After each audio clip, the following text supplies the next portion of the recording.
Om Swastiastu. Jadi kali ini saya akan mempresentasikan materi kehidupan setelah kematian pada LKM 7. Sebelum itu, izinkan saya memperkenalkan diri. Perkenalkan, nama saya Luribi Anggita Dewi dengan NIM 2417 0511 95. Langsung saja ke materi. Di poin pertama ada apakah yang terjadi setelah kematian. Nah, penelitian spiritual telah menunjukkan bahwa manusia terdiri dari 4 tubuh dasar, yaitu fisik, mental, kausal atau intelektual, dan yang terakhir suprakausal atau ego halus. Nah, ketika seorang meninggal, tubuh fisiknya berhenti untuk hidup, namun sisa eksistensi atau kesadarannya terus berlanjut.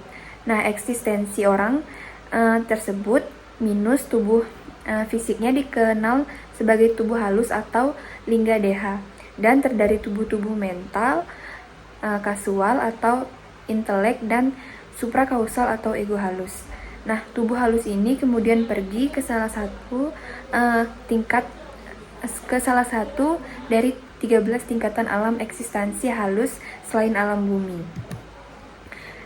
Poin kedua itu ke-14 tingkatan alam eksistensi di alam semesta. Nah, ada 14 tingkatan alam eksistensi utama di alam semesta ini. 7 tingkat dari mereka adalah alam positif, dan 7 tingkat lainnya adalah alam negatif. Ketujuh tingkat alam negatif biasanya disebut sebagai neraka atau fatal. Terdapat banyak lagi pembagian subdivisi di setiap tingkat alam eksistensi utama tersebut. Nah, 7 tingkat alam eksistensi positif ini adalah tempat tubuh rohani yang melakukan perbuatan baik dan melakukan latihan spiritual sesuai dengan jalan positif dari ajaran spiritualitas. Nah, dengan jalan positif kita artikan sebagai orientasi latihan spiritual menuju kesadaran sejati akan Tuhan atau kembali bersatu dengan Tuhan seutuhnya atau pencerahan. Bersatu dengan Tuhan seutuhnya adalah tujuan paling utama dalam pertumbuhan spiritual. Nah, alam bumi adalah satu-satunya alam eksistensi fisik di alam semesta, dan juga merupakan alam eksistensi tingkat pertama dalam urutan tingkat alam eksistensi positif di alam semesta. Lalu, 7 tingkat alam eksistensi negatif atau neraka ini adalah tempat kebanyakan ditempati oleh tubuh rohani yang telah melakukan kejahatan serta melakukan latihan spiritual sesuai dengan jalan yang negatif dari ajaran spiritualitas. Dengan jalan negatif kita artikan sebagai orientasi latihan spiritual untuk mendapat kekuatan-kekuatan spiritual. Misalkan kekuatan supranatural atau ilmu kesaktian. Kekuatan spiritual ini digunakan untuk tujuan yang negatif. Dengan demikian, sebuah tubuh rohani yang pergi ke salah satu tingkat alam eksistensi neraka menjadi hantu akibat niat-niat jahat mereka. Selanjutnya, itu tingkatan surga dan ke atas di alam semesta. Yang pertama itu ada tingkatan alam eksistensi positif dan reinkarnasi di bumi. Nah, setelah kematian, jiwa di bawah tingkat maharlok harus bereinkarnasi untuk menyelesaikan karma. Jiwa yang mencapai maharlok atau janalok karena kesadaran tingkat spiritual tinggi tidak perlu bereinkarnasi, kecuali jika mereka memilih untuk membantu manusia secara spiritual.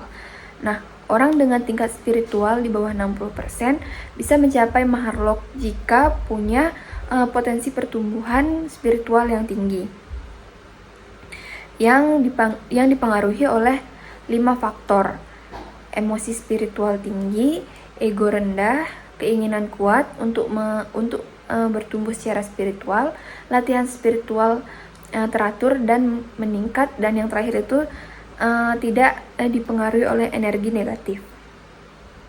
Yang kedua, pentingnya alam eksistensi bumi. Nah, alam bumi sangat penting karena hanya di sini pertumbuhan spiritual dan pelunasan karma bisa terjadi dengan cepat berkat tubuh fisik. Di surga, pertumbuhan spiritual sulit karena jiwa terlena oleh kebahagiaan. Di alam nether dan neraka, penderitaan dan gangguan dari makhluk halus memperlambat latihan spiritual. Nah, pertumbuhan spiritual di luar bumi umumnya hanya mungkin di alam maharloka ke atas. Selanjutnya, apa itu neraka? Siapa yang pergi ke neraka dan seperti apakah tiap tingkatan neraka itu? Nah, semakin rendah tingkatan neraka, semakin sedikit unsur satwa dan semakin besar penderitaan. Beberapa hantu di neraka melakukan latihan spiritual untuk memperoleh kekuatan. Yang terkuat adalah penyihir dari tingkat ke-7, setara kekuatannya dengan orang suci tingkat 90%, dan mereka memimpin hantu lainnya. Lalu penderitaan meningkat di tiap tingkatan neraka 1 sampai ke 7. Baik karena kenangan menyakitkan maupun keinginan yang tidak terpenuhi dari kehidupan sebelumnya. Lalu hukuman di neraka lebih berat. Lalu hukuman di neraka lebih berat dari di neraka yang terkait sekitar 50% lebih besar. Yang selanjutnya, pergerakan lintas tingkatan pada alam eksistensi halus di alam semesta. Nah, tingkatan alam eksistensi ditentukan untuk seseorang sesuai dengan sifat orang tersebut terkait satwa, rajas, dan tama.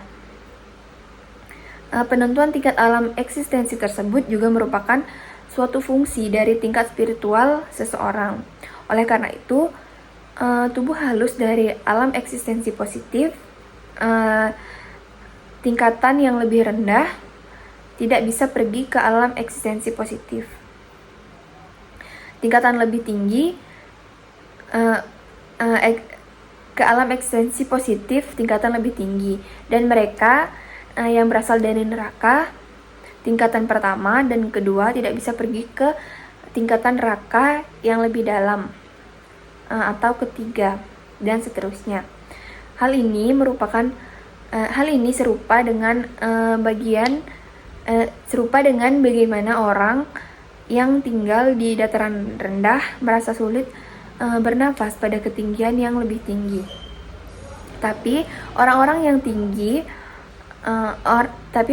tinggal di ketinggian lebih tinggi dapat menangani kondisi dataran rendah dengan baik. Yang selanjutnya, apa yang menentukan kemana kita pergi setelah kematian? Nah, saat kematian, energi vital dilepaskan, mendorong tubuh halus ke alam eksistensi sesuai berat spiritualnya. Berat ini ditentukan oleh dominasi komponen halus seperti satwa atau murni dan sadar, rajas atau gairah dan aksi, dan tama atau inersia dan ketidaktahuan.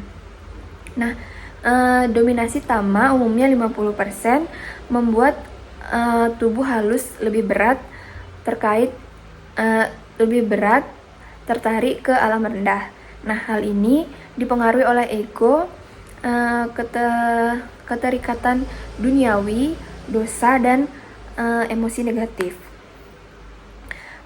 Hanya latihan spiritual yang rutin dan mendalam yang bisa mengurangi tama secara permanen. Nah, keadaan mental menjelang kematian sangat krusial chatting atau zikir dengan dengan penyerahan pada Tuhan membuat tubuh halus lebih ringan dan memungkinkan jiwa mencapai alam yang lebih tinggi, bahkan dengan kecepatan cahaya. Yang selanjutnya, bunuh diri dan kehidupan di alam setelah kematian. Nah, terdapat dua jenis kematian. Yang pertama itu kematian yang ditakdirkan atau tak dapat dihindari, dan yang kedua kematian yang mungkin terjadi atau masih bisa dicegah oleh pahala atau kebaikan seseorang. Nah, bunuh diri terjadi saat seseorang berada dalam fase kematian mungkin, dan biasanya dipicu oleh depresi berat serta pengaruh entitas negatif. Nah, tindakan ini termasuk dosa karena menyia-nyiakan kesempatan hidup untuk pertumbuhan spiritual. Semua pelaku bunuh diri akan masuk ke alam Bwarloka atau ke neraka lebih rendah, tergantung dosa dan niatnya. Perbandingan dosa atau skala 0 sampai 100 itu ada membunuh suci itu 100, membunuh manusia biasa itu 40, bunuh diri itu 30% dari dosa membunuh orang biasa. Yang terakhir itu ada mengapa ada jeda waktu antara reinkarnasi. Nah, dalam reinkarnasi kehidupan masa lalu lewat hipnosis, trance, jeda antara dua reinkarnasi di bumi rata-rata 50 sampai 400 tahun, tergantung pada yang pertama menjalani pahala atau dosa, yang dimana tubuh halus tinggal di surga atau neraka untuk mengalami hasil karma. Yang kedua, sinkronisasi karma. Nah, reinkarnasi tertunda hingga kondisi di bumi dan orang-orang terkait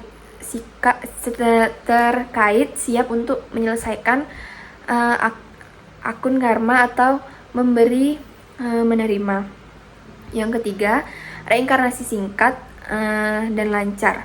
Nah, kadang tidak teringat dalam trans karena minim peristiwa atau emosi. Dan yang terakhir, neraka lebih dalam. Nah, di sini dosa berat menyebabkan jeda reinkarnasi. Reinkarnasi bisa ribuan tahun. Nah, jiwa tetap di sana hingga hukumnya selesai atau hingga pembubaran alam semesta. Nah, berikut adalah rangkuman dari materi kehidupan setelah kematian. Nah, fakta-fakta tentang tingkatan alam eksistensi menunjukkan bahwa kehidupan setelah kematian sangat dipengaruhi oleh cara kita menjalani hidup di bumi. Hanya melalui latihan spiritual yang konsisten atau kebaikan luar biasa, seseorang dapat mencapai alam eksistensi yang lebih tinggi dan terhindar dari penderitaan atau hukuman di alam-alam rendah seperti nether atau neraka yang dapat berlangsung selama berabad-abad. Di era Kali Yuga saat ini, peluang untuk mencapai alam yang lebih tinggi semakin kecil, sehingga latihan spiritual menjadi sangat penting. Meskipun latihan ini ibarat berenang melawan arus, hanya inilah jalan yang menjamin kemajuan spiritual dan kehidupan setelah kematian yang lebih baik, serta membuka kemungkinan untuk reinkarnasi dalam kondisi yang lebih mendukung pertumbuhan rohani. Sekian materi dari saya. Saya ucapkan terima kasih dan Om Santi Santi Santi Om.